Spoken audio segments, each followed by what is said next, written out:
Hello प्यारे बच्चों, good morning. कैसे हैं आप सब?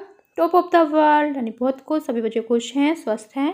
तो बेटा ध्यान से देखो, ये है आज की हमारी वर्कशीट यानी कार्यपत्रक 22। तो सभी बच्चे वर्कशीट शुरू करने से पहले चैनल को सब्सक्राइब कर लीजिए, बेल आइकन को दबा लीजिए ताकि आगे आने वाली वीडियो का नोटिफिकेशन आपको तुरंत मिल जाए।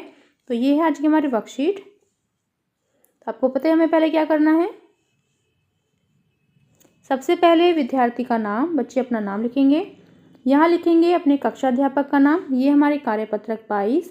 क्या डेट है? 16 दिसंबर 2020।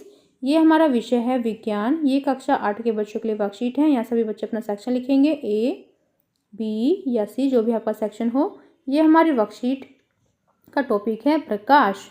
तो शुरू करते हैं। बहुप्रतिबिंब। बहुप्रतिबिंब क्या होता है? परावर्तित प्रकाश की किरणें यदि दर्पण पर पड़ती हैं तो वह फिर से परावर्तित हो जाती हैं। यानी जो परावर्तित किरणें होती हैं, अगर यह दर्पण पर पड़ती हैं तो फिर से क्या हो जाती हैं? परावर्तित। तो याद कीजिए, जब पिछली बार आप किसी हेयर ड्रेसर के पास गए थे तो उसने आपको एक दर्पण के सामने बैठाया था। यहाँ पर आप देख सकते हो कि यहाँ पर जब हम हेयर ड्रेसर के पास जाते हैं बाल कटाने के लिए तो हमें एक दर्पण के सामने बैठाया जाता है ऐसे। तो बाल काटने के पश्चात उसने आपके पीछे की ओर एक दर्पण रखा था। यहाँ पर देखो, जो इसके हाथ में है दर्पण। तो इस दूसरे दर्पण की सहायता से आप सामने वाले दर्पण में यह देख सकते थे कि आपके बाल कैसे कटे हैं। तो आप यहाँ पर देखिए, जो ये दर्पण का प्रतिबिंब है इसमें आप अपने पीछे के बाल देख सकते हैं। तो परावर्तित प्रकाश किरणों को पुनः किसी दर्पण की मदद से परावर्तित किया जा सकता है, जिससे एक से अधिक प्रतिबिंब बनते हैं। प्रतिबिंब की संख्या दर्पणों के बीच के कोण पर निर्भर करती है। आपने कक्षा 6 में पेरिस्कोप यानी परिदर्शी के बारे में जाना। पेरिस्कोप में 2 समतल दर्पणों का उपयोग किया जाता है जो परावर्तित प्रकाश को पुनः परावर्तित कर देते हैं। पेरिस्कोप का उपयोग पनडुब्बियों, टैंकों में और सैनिकों द्वारा बंकरों में भी किया जाता है ताकि वे बाहर की उन चीज़ों को देख सकें जो उनकी सीधी रेखा में नहीं है। फिर यहाँ पर देखो क्या है, यहाँ पर है बहुमूर्तिदर्शी। कैलाइडोस्कोप में बहु परिवर्तन से भांति भांति के आकर्षक पैटर्न प्रतिबिंब बनते हैं। आप अपना स्वयं का बहुरूपदर्शक बना सकते हैं। आवश्यक सामग्री क्या चाहिए? देखो, 3 समान आकार के आयताकार समतल दर्पण, ठीक है, ये देखिए। फिर स्ट्रिप्स, 2 त्रिकोणीय कांच के टुकड़े, कार्ड शीट और सेलो टेप, रबर बैंड। फिर क्या करना है? देखो, तीनों दर्पण की स्ट्रिप्स को प्रिज्म की आकृति में चित्र अनुसार मोड़ें। तो यहाँ पर जैसे चित्र में मोड़ कर दिखाया गया आपको। फिर क्या करना है? त्रिकोणीय ट्यूब पर रबर बैंड या सेलो टेप लगा कर फिक्स करें, ठीक है। यानी फिर जब इसे किसी बेलनाकार ट्यूब के अंदर ठीक से डालें, ऐसे। फिर क्या करना है? अब इस बेलनाकार ट्यूब के एक सिरे पर त्रिकोणीय कांच की पट्टी लगा दें और दूसरे सिरे पर एक और गिलास प्लेट लें और इसी ट्यूब के थोड़ा सा अंदर की तरफ लगा दें। फिर क्या करना है? ये 4 पॉइंट है हमारा। अब इसके ऊपर कुछ बहुरंगी चूड़ों के टुकड़े रखें, ये ऐसे। फिर ट्यूब के इस छोर को एक अन्य ग्लास प्लेट के साथ ड्रेसिंग पेपर के साथ कवर करें और कार्ड शीट के एक टुकड़े के साथ ट्यूब के दूसरे छोर को कवर करें और केंद्र में एक छेद करें ताकि इस छेद के माध्यम से अंदर का दृश्य देखा जा सके। तो बहुमूर्तिदर्शी तैयार है। छेद के माध्यम से झांके और सुंदर पैटर्न का मजा लें। फिर नेक्स्ट देखो, नेक्स्ट क्या है? स्वयं को जांचिए। तो आज का प्रश्न क्या है हमारा? प्रश्न नंबर 1, पेरिस्कोप क्या है? इसका उपयोग कहाँ किया जाता है? तो अभी हमने पढ़ा था इसका उत्तर। यहाँ पर देखो, यहाँ से लिखेंगे हम पेरिस्कोप का। पेरिस्कोप में 2 समतल दर्पणों का उपयोग किया जाता है जो परावर्तित प्रकाश को पुनः परावर्तित कर देते हैं। पेरिस्कोप का उपयोग पनडुब्बियों, टैंकों में और सैनिकों द्वारा बंकरों में किया जाता है ताकि वे बाहर की उन चीज़ों को देख सकें जो उनकी सीधी रेखा में नहीं है। तो ये हमारे प्रश्न नंबर 1 का उत्तर हो जाएगा। ठीक है, प्रश्न नंबर 1 उत्तर यहाँ से लिख लीजिए आप। फिर नेक्स्ट देखो, नेक्स्ट प्रश्न क्या है बेटा।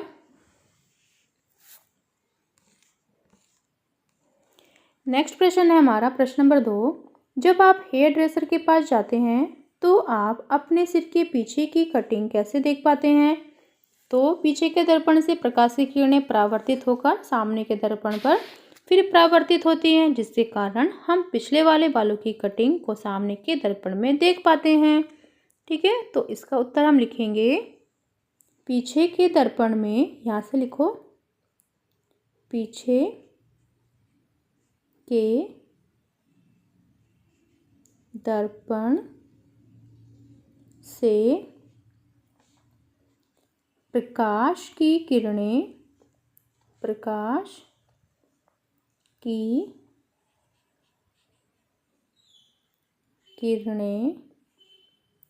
पीछे के दर्पण से प्रकाश की किरणें परावर्तित होकर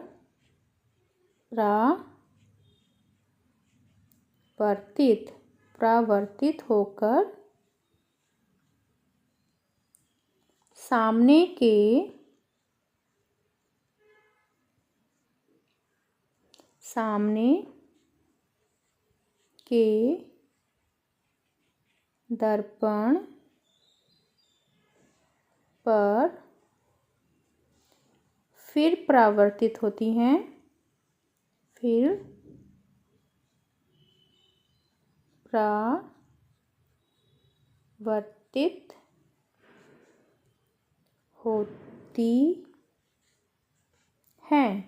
जिसके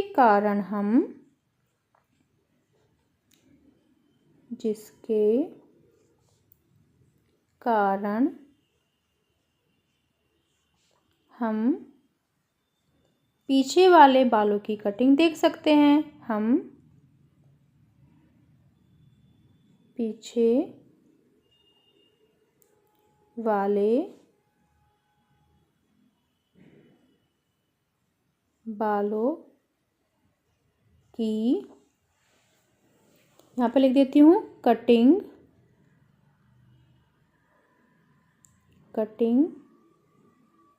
को सामने के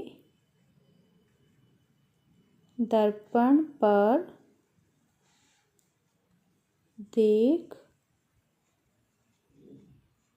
सकते हैं। ठीक है, ये हमारे प्रश्न नंबर 2 का आंसर हो गया। आपको आई होप समझ में आ गया होगा।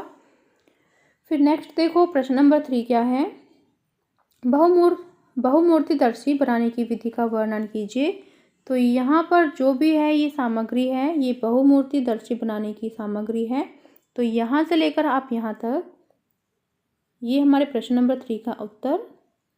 ठीक है, यहाँ से लेकर तीनों दर्पण की स्ट्रिप्स को प्रिज्म की आकृति में चित्र अनुसार जोड़े, फिर सेकंड, फिर थर्ड, फोर्थ। तो ये आपका यहाँ से लेकर यहाँ तक प्रश्न नंबर 3 का उत्तर है। तो ये आप यहाँ से लेकर यहाँ तक लिख लीजिए। फिर नेक्स्ट देखो, नेक्स्ट प्रश्न क्या है।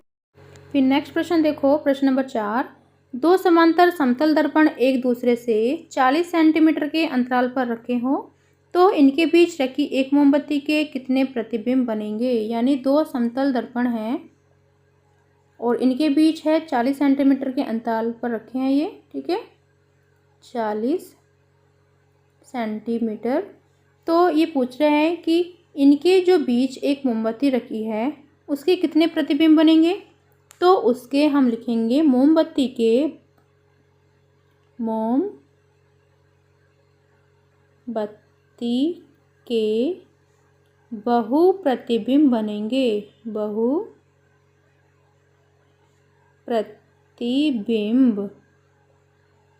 प्रतिबिंब बनेंगे। ठीक है, ये हमारे प्रश्न नंबर 4 का उत्तर हो जाएगा। यहाँ से लिख लीजिए। फिर नेक्स्ट देखो, नेक्स्ट क्या है। कोविड के संदर्भ में उचित व्यवहार संबंधी संदेश। कोविड-19 के विरुद्ध लड़ाई में सुरक्षित रहने के लिए मास्क पहने। तो बेटा ये थी आज की हमारी वर्कशीट। सभी बच्चे इसका रिप्लाई करेंगे। तो मिलते हैं कल नई वर्कशीट के साथ। आपका दिन शुभ हो। Have a nice day. Bye bye बेटा। वीडियो को लाइक कीजिए, सभी दोस्तों के साथ शेयर कीजिए। Thank you.